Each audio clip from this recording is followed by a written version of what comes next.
I'm doing here. As you can see, I'm in a machine here. I'm mowing hay. This is a WD2303 windrower, disc bind windrower.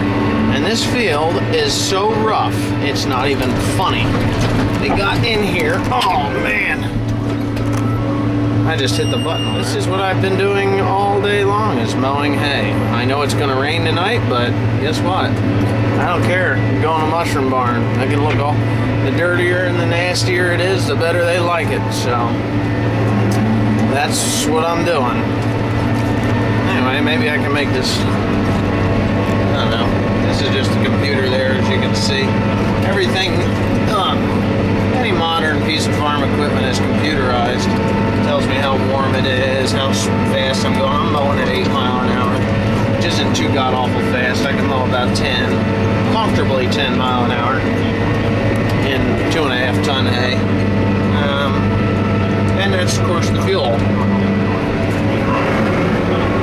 Let me get turned around here. Oh, you know how hard it is to film and drive this thing at the same time? It's just unbelievable. Now, anyway, and yeah, this is really quite an awesome machine, I have to say.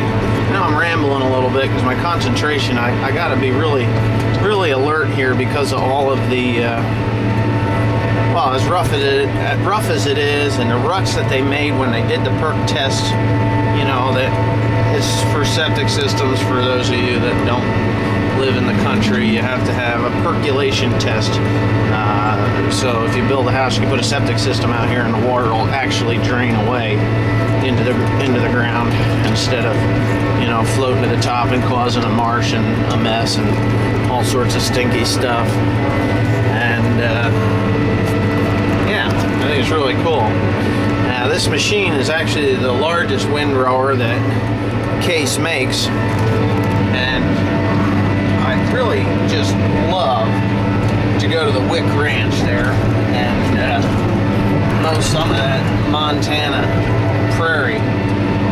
So Wing Wick, if you're looking for somebody to come mow hay for you, just let me know. I'll load up my machine and I'll go out and mow some hay, because I think that'd be just cool as hell.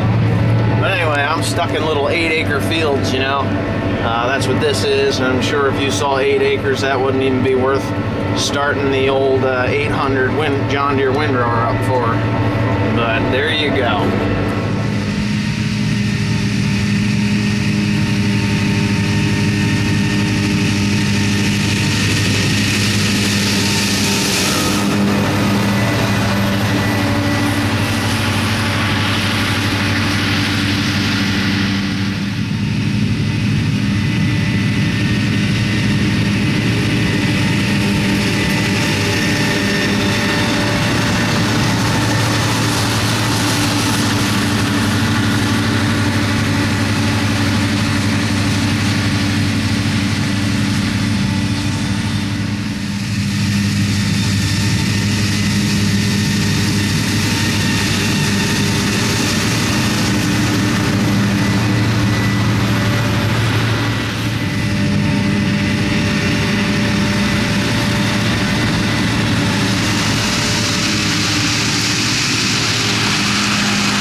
That machine there will turn on a dime and spit out change. Really does do a nice job. You can see it's the disc bind. Got that cross auger. Feeds into crusher rolls in the back there.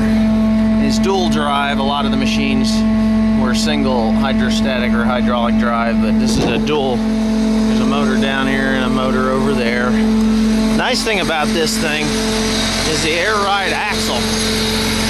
Very, very smooth. Very, very smooth. Yeah, runs great. I love it. WD2303, baby. Case IH. I don't remember what the New Holland number is, but they're identical machines. So, anyway, that's my view there.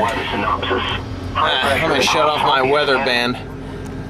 Anyway, the hay that I'm mowing is destined to get rained on, and I don't care. The reason I don't care is because this hay, not that there's anything wrong with it, it's good quality hay. There's Timothy orchard grass. There's some fescue in there, but you know, the horses really don't like that, but you know, I don't really care. You can make a decent quality hay out of it. But it's going to a mushroom barn. Now on a second cut, that fescue makes really, really, really nice hay. Really nice hay. Everybody eats that stuff. Horses, cows, well, pigs and chickens don't, neither do people, but horses and cows do. Sheep, goats. And there is quite a market here in New Jersey for good quality hay, but I do so much hay and I have such a high volume of it that I can't count on making quality hay. So my whole motto is I make good hay by accident. So I'll mow for 2 or 3 days, and if it gets wet, it gets wet. If it doesn't, well, then it gets snacked up and put in under tarp or even in a building someplace, you know, either on the farm or in a rented building. Oh, there's another rut they left me. That was nice. Yeah, so as far as I'm concerned, I'm in the mulch hay business with the good hay as a perk. You know, so if it's a plus, it's actually about, oh, geez, these ruts are awful. Yeah, so it's like a $60 a ton perk, you know, if I get it done. And it, you know, it keeps and everything. I have preservative. And then I'll sell it for $60 a ton more than I would if it was just mulch hay. Now the mulch hay business is a thriving business. I've done it now for 12 years. I've gotten bigger every single year because they need more hay and I need more money to buy bigger equipment, and it's kind of a vicious cycle, but I happen to like buying new equipment because it's reliable. It doesn't break down, there's no problems with it. It's not like buying an old piece of shit that you gotta fix every day, which is non-productive. So you pick up a little more ground, and as long as you can pay your bills and put a little bit of money away for your family and, you know, pay your mortgage on your house if you got one, like I do. Yeah, there, this hay gets wet. Now I've got some really nice Timothy across the way there. There's about 40 acres of really nice Timothy over there. I'm not going to touch that until after the threat of rain is gone, and that will be on Thursday. So Thursday, I'm going to mow my Timothy down and hopefully get it dried out for Saturday. So Thursday morning, I'm going to be mowing nice quality hay for horses and cows and sheep and goats if you want to go that route. But anyway, I'm having a hard time holding the camera and getting anything done here, so it's thanks for watching. If you like my videos, please comment, rate, and subscribe. If you don't like them, well, leave a comment telling me what you don't like about them or what you do like about them, because I do answer my emails. Thank you very much.